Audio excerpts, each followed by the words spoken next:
ከነብይ ዩጩፋ ጋራ አሁን የመጀመሪያ ሳይሆን ከዚህም በፊት የገጠመው ችግር ስለነበረ እሱንም መክረን እንዲስተካከልና አገልግሎቱን እንዲቀጥል አድርገን የቆየን። ወደ ስድብ፣ ወደ ዛቻ፣ ማን ይነካኛል፣ ማስፈራሪያ፣ ወዮላችሁ አይነት ይሄ እንኳን አንድ ወንጌል ውስጤን ገዝቷል አገልጋይ ነኝ ከሚል ለስድብ ምን ማነጋገር ያስፈልጋል? እስቲ ንገረኝ። እንግዲህ የሚዲያ ሰዎች ንገሩኝ፣ መልሰን እንሳደብ። እክድ ሲባል በነገራችን ላይ አሁን ዝግትግት አድርጎ ማቆም አይደለም። አሁን ለምሳሌ የዚህ የገንዘብ አካውንት የምናምን ፍሪዝ ያደርጋል። ከዚህ ወደዛ የሚሰጠው ማለት ነው። አይ ሂሳባቸውን ማንቀሳቀስ ይቸገራሉ። የቸርቹ ሂሳብ ሊንቀሳቀስ አይችልም። ከዚያ ውጭ አሁን አምልኮ ይቁማል። የት ላይ ነው የታጀበ ሐዋርያ ነብይ ያለው? የት ላይ ነው ስለተፈወሰች አንድ ሴት ብር ክፈይ የምትባለው? ለመጸለይ ጸልዩልኝ እንድጸልይልሽ ይሄን አምጪ የምትባለው? 5,000 የምታመጡ በዚህ 10,000 በዚህ የሚባለው የት ላይ ነው? ከ66ቱ ነው። ይሄ ዘይት መሸጥ ምናምን እዩ ጩፋ ብቻ አይደለም፣ ሌሎች አሉ። ይሁን በአፋር አካባቢ የተፈጠረ ስለነበረ ከዚያ ጋር ነው መግለጫ የተሰጠው። በዚያን ጊዜ ከሚዲያ ሰዎች የተነሳው ጥያቄ ከአስተምሮ ጋር ስለነበረ ለዚያ ጥያቄ መልስ ለመስጠት ስምም ሳይጠራ የማንም ስም ሳይጠራ እርምጃ እንወስዳለን፣ ይሄ ነው እንቀበልም ብሎ ነው የተናገሩት። ስለዚህ በዚያ መሰረት መቆም ነበረበት። ስም እስካልተጠቀሰ እኔ ነኝ ተብሎ አይወጣም፣ ማስተዋል ይኖርብናል። እና ግን ከዚያ ላይ ተነስቶ መናገር አንድ ነገር ነው።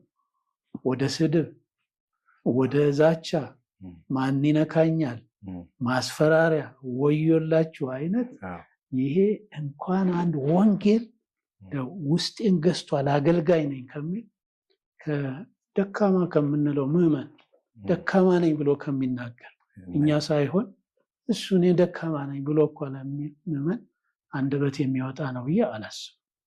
እና ተቋምን ያለ አግባብ ስም ጠርቶ መዝለፍ፣ ግለሰብንም ደግሞ ያለ እንትኑ መስጠት አግባብነት የለውም። እና እኛ የምንሰራው ደንብ አለ።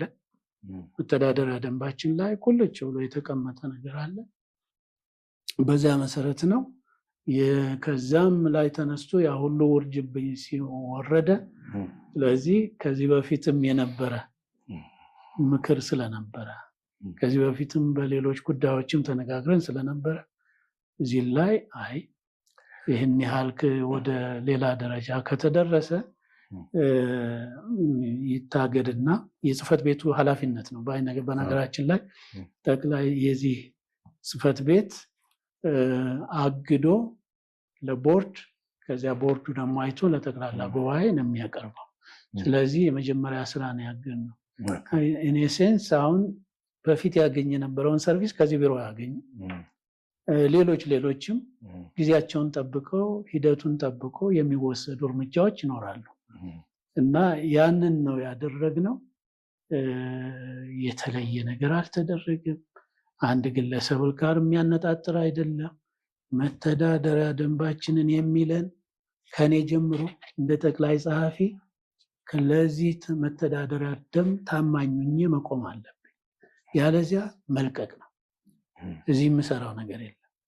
እና የተቋሙን አሰራር የመጠበቅ የማስጠበቅ ኃላፊነት የኔ ግዴታ ነው እንደ ጠቅላይ ጸሐፊ። እዚህ ያለሁት ለሌላ ነገር ስላልሆነ የአባላቱን መብት የማስከበር በምችለው ሁሉ ያለኝን አብረውኝ ያሉን ሁሉ አስተባብሬ መንቀሳቀስ ኃላፊነት ነው። እና የተደረገው ሁላችንም አውቀን ተነጋግረን፣ ዘመኑ እኮ የቴክኖሎጂ ዘመን ነው።